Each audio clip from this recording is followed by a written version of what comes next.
비만에 대해서 식이요법, 운동을 많이 시행하는데요. 식이요법을 한다 해도 체중의 감량이 3%, 또 운동을 병행한다 해도 9%밖에 되지 않습니다. 따라서 초고도 비만은 엄연한 하나의 질병입니다. 초고도 비만자의 경우에는 수술이 가장 합리적인 치료라고 할 수 있겠습니다.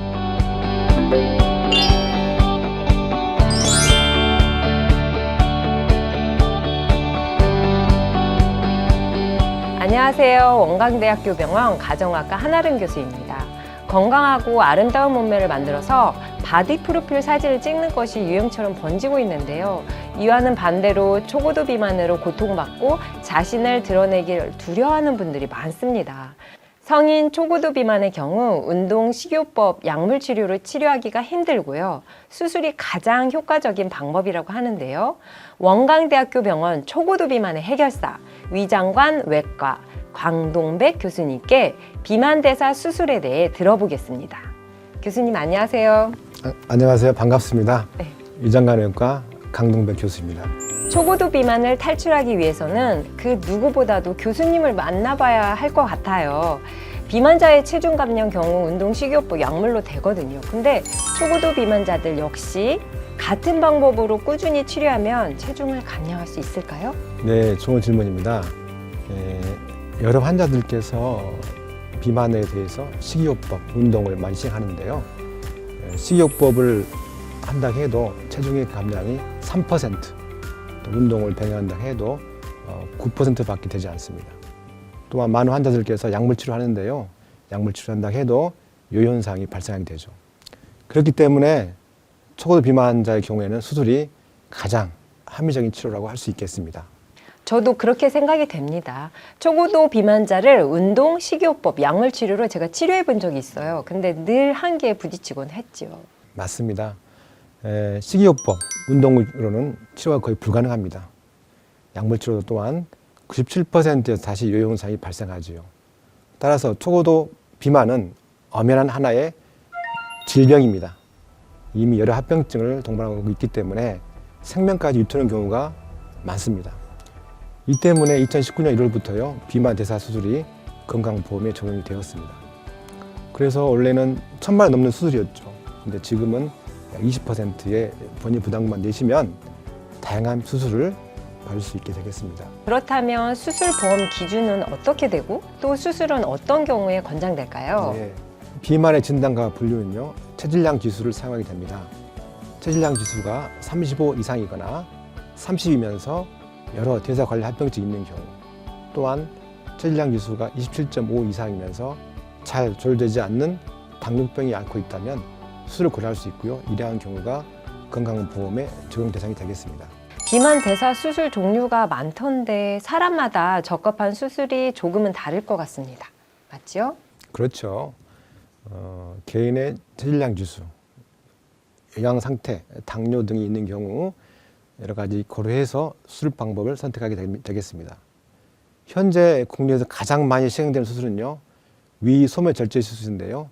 위의 75% 이상을 절제해서 날씬하게 만들어주는 수술입니다.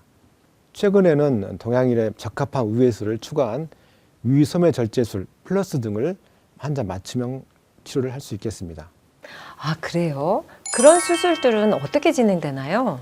이러한 수술들은요 대부분 복강경 수술로 이루어집니다.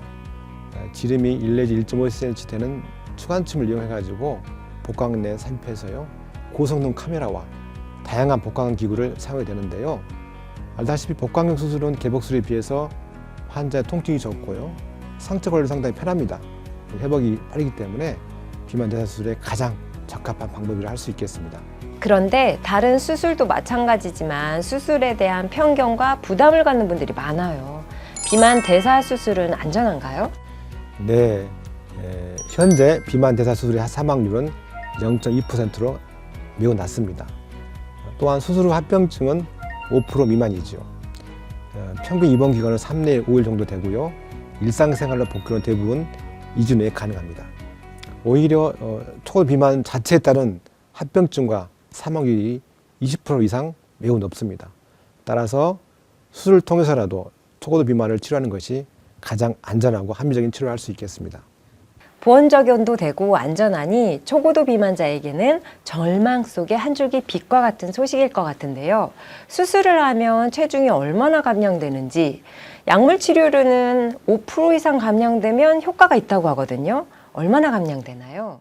네, 우리가 비만 수술하게 되면요, 체중은 평균 1년에 걸쳐서 수술 전 체중의 25 내지 30% 정도가 감량됩니다.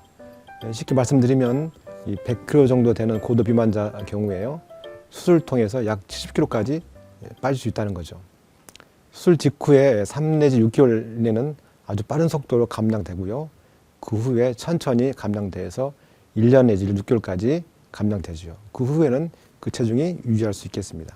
그 정도 감량되면 체중 감량 이외에 다른 의학적 효과가 있을 것 같은데요. 네, 맞습니다.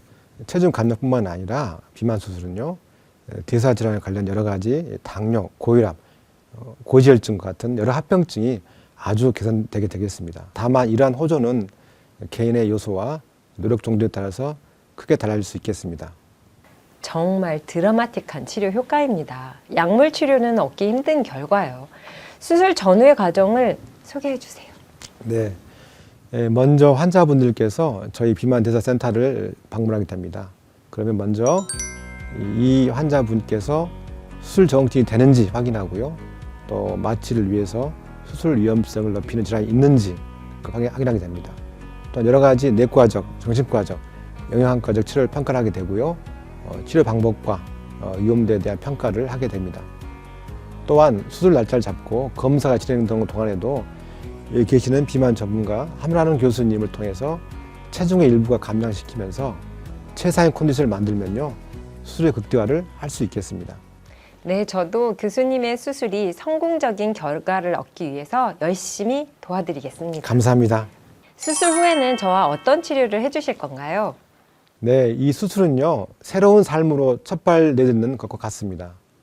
수술 후에는 전문가에 의해서 정기적인 식이요법, 영양상담을 이루어집니다.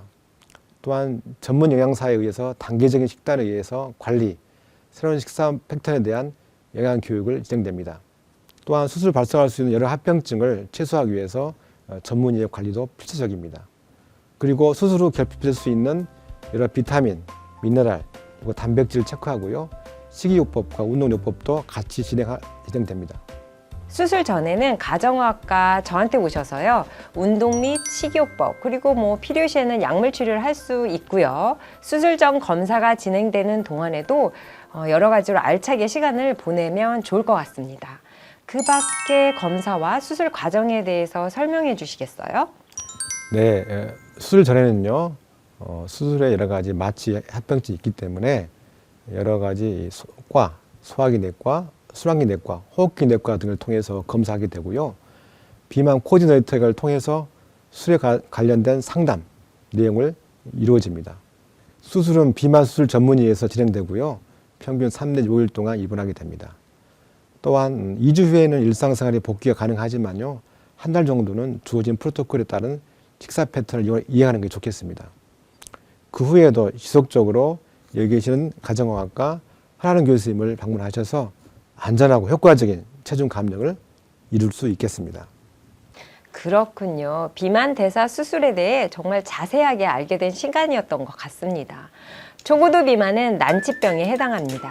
혼자서 고통받지 마시고 꼭 병원에 내원하셔서 초고도 비만에 맞는 맞춤형 치료를 통해서 지금보다 더 행복한 삶을 누리시길 바랍니다.